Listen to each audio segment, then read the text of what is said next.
the more you can let yourself feel successful for even the tiniest of successes, the more you will have these transformative, like these pivot moments where you do something tiny and it opens you up to doing much bigger things.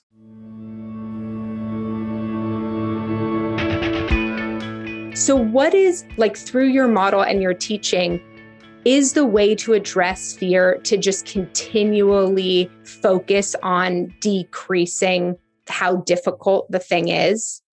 Yes, that's step one. That's step one. There's actually 3 steps, and you take them in order. And the first step is so you have, let's say, call it a prospect. You have hope. So think of hope as an arrow pushing you up over the action line, a motivational arrow. Hope is the anticipation of something good happening. All right. Fear is the opposite. It's the anticipation of something bad happening. So for calling a donor, fear is like an arrow pushing down. So you have hope pushing up, fear pushing down, and they're like vectors in physics. The stronger the fear, the lower the motivation, right? Because it will push it down.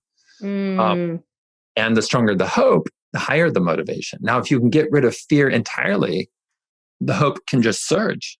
But that's not always easy to do. So first step is exactly what we said, make it as easy as possible. That's step one. And if it's super easy, then that makes the fear less relevant, less impactful, and hope can carry the day. If that still doesn't lead to doing the behavior, then you can either focus on the hope or the fear. And it's better to focus on the fear aspects because the hope is already there. You just have to let it shine. It's like a hot air balloon that already has hot air in it, but it has all this ballast. It has all these sandbags on it.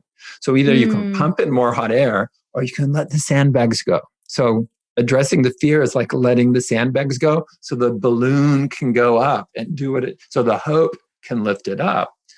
And so it's make it easy. Then look at what is the fear and see if you can minimize or get rid of that fear. And there are, at least 5 different fears, I would imagine, for this kind of thing. And that's really the next step. And what you probably don't have to do, let's say you have a colleague who she's resisting making the phone calls. You've made it really easy for her. And then most people just try to say, it's so important and, try to boost the motivation. No, try to figure out what are the fears that she has, address those fears, because she already has hope, just like the balloon with air in it. You just have to let her release those sandbags. And then you don't have to push on, this is why it's so important and we got to save the redwoods and because she already has it.